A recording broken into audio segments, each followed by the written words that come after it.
Welcome to Get Unstuck with Michele, the podcast where we embark on a transformative journey through the realms of the mind, spirit, and soul. I'm Michele, your shamanic coach, here to guide you through the untamed wilderness of self-discovery and personal growth. Together, we'll unravel the threads that bind us to the past, release the weight that anchors us in the present, and unfurl the wings of potential that carry us toward a vibrant, purposeful future. Join me as we explore ancient wisdom, mystical practices, and powerful insights to awaken the spirit within and break free from stagnation. Let's take that courageous step together and get unstuck.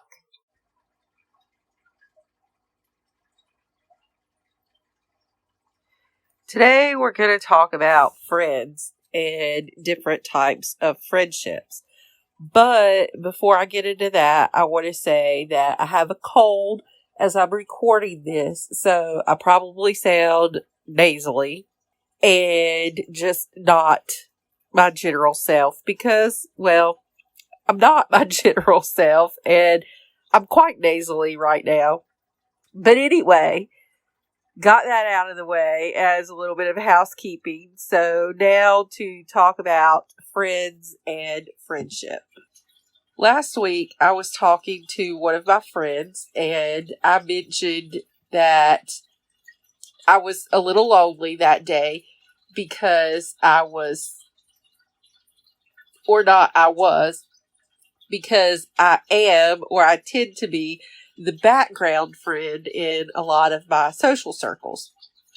And this particular friend asked me what I meant by being lonely. And I said that I felt forgotten sometimes. Not that anybody literally forgets about me, but that I'm always the background friend.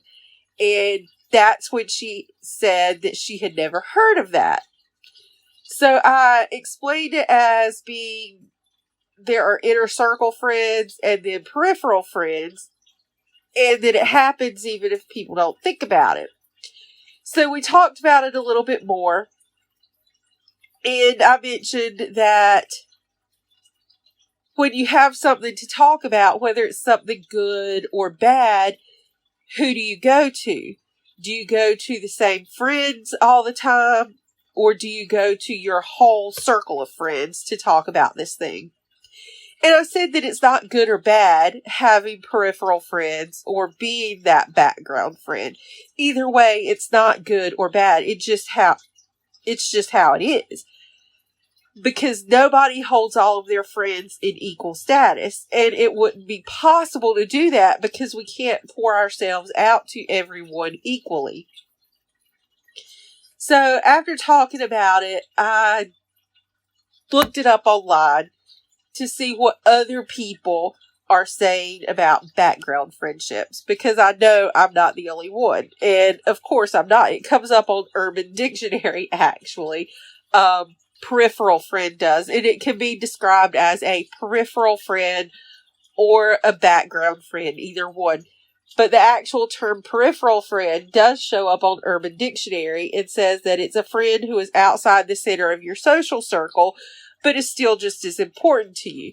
And I think that's kind of what was confusing my friend that I was talking to, because she was like, I've never thought of my friends as having different meaning to my life. And a background friend does have meaning to your life.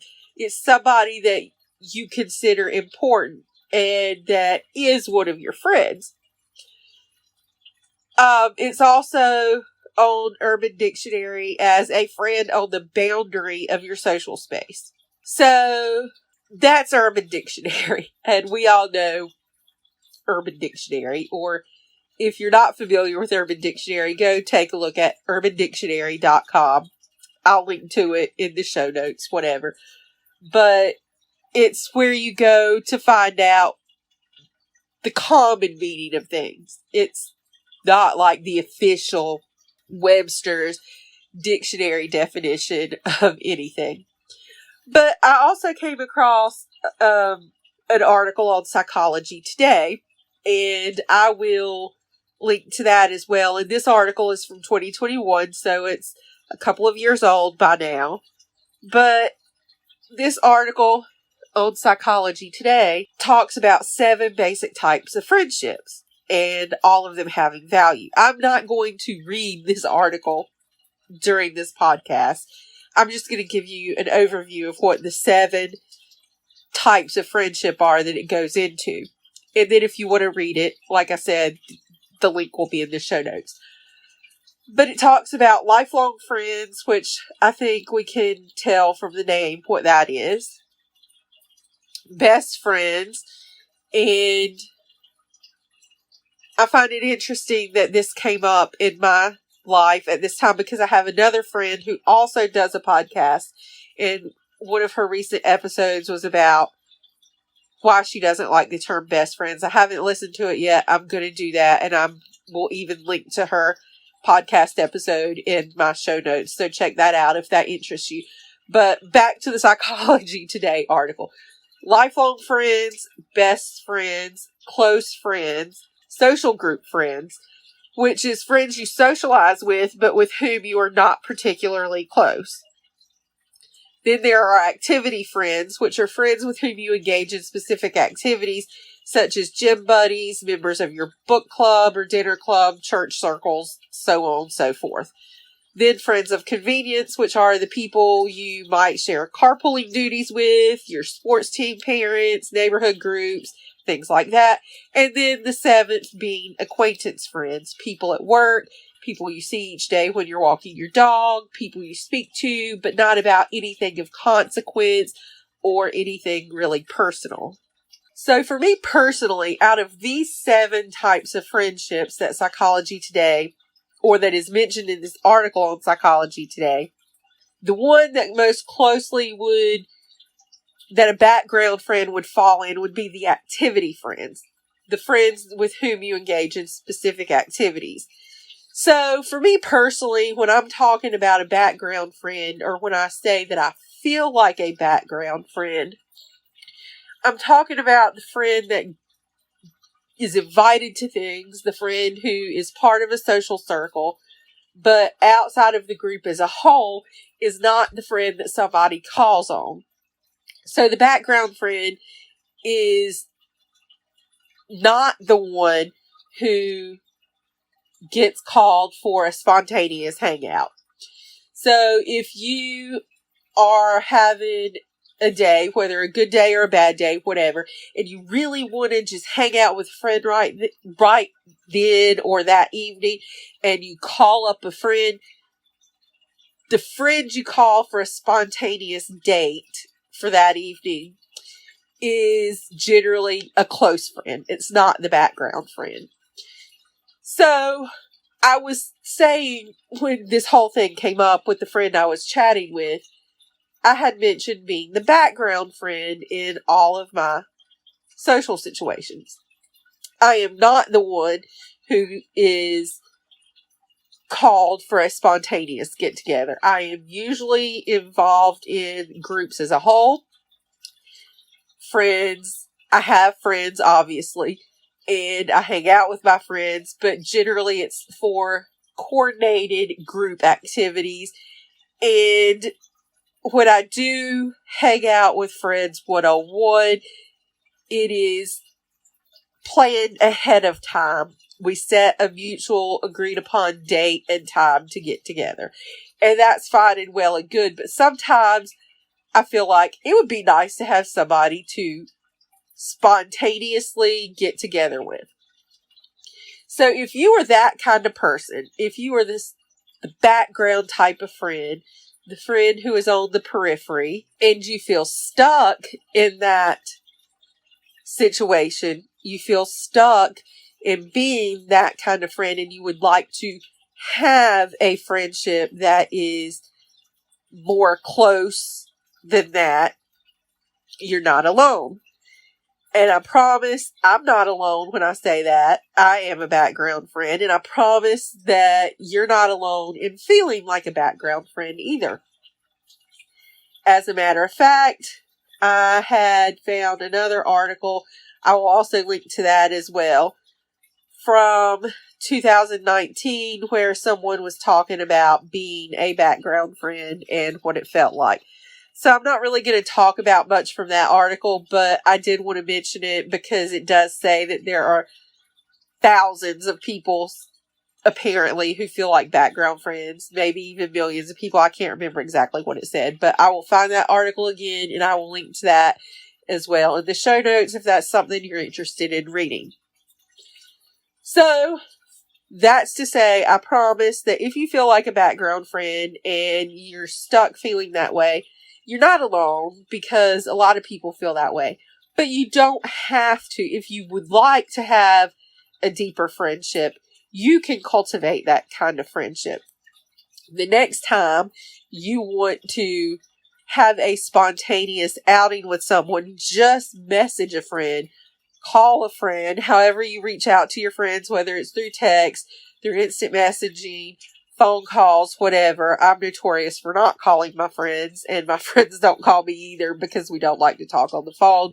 We text or we instant message, direct message, whatever. But just message a friend and let them know, hey, I have some things going on.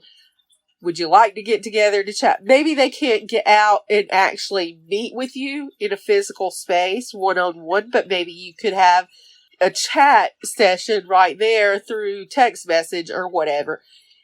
And that helps greatly. But don't rely on other people to reach out to you if you are feeling like you need a moment with somebody. Don't rely on them, because everybody has things going on in their life. And as I said a few moments ago, when I was talking to my friend, there's nothing wrong with having people in your social circle who are background friends. And there's nothing wrong with being a background friend. It doesn't mean that you don't care for your friends. And it doesn't mean that your friends don't care for you on whatever aspect you are. And I guarantee that you have people that you are a background friend for, and I guarantee you have people who are background friends in your life. It's just the way it is. And there's no good or bad about it, because you cannot, again, pour your life equally into everybody. You have to reserve some parts of yourself. And if you even attempted to try to equally pour yourself into all of your friends' lives in the same manner, you would drain yourself and you would not be able to adequately self-care. And we all know that I am all about some self-care, because you have to provide for your own reserves. You have to fill up your own cup. Don't worry if you feel alone sometimes in your friend groups. Not everybody can be the Taylor Swift of their friendships. Not everybody wants to be. I'm perfectly fine being a background friend most of the time. It does sometimes feel lonely, but then it's on me to make the effort to step out and to ask for what I need in a friendship. I can't expect somebody else to intuitively know what I need or want, because they have their own lives just like I have my own life. So it's on me to step out and let my friends know what I need. It's on me. It's on you. So just know, if you feel that way, you're not alone, and you have the power to make things change in whatever way you want within your friendships. Love this podcast? How about giving me a 5-star review on Apple Podcasts or on your favorite podcast app? If you want more content from me, subscribe to my newsletter over at livingmoonmeditation.com. And if you'd like to help me keep the lights on, I appreciate your donations. I have the links for that in the show notes.